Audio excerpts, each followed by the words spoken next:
About 5 years ago, I had prostate cancer, had a radical prostatectomy where they had surgery and stripped out my prostate.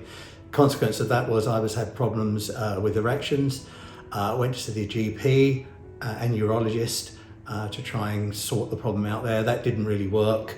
And then I became aware of the O concept, pioneered by Dr Sherif Wakil, and I've had a number of sessions of that, and the outcome of that is my erections are now much better than they were. I'm able to have intercourse, and it's been really successful, so I'm really happy with the outcome. I would highly recommend anyone trying this treatment if you're having erection problems and have tried other treatments which didn't work, so I'd highly recommend it.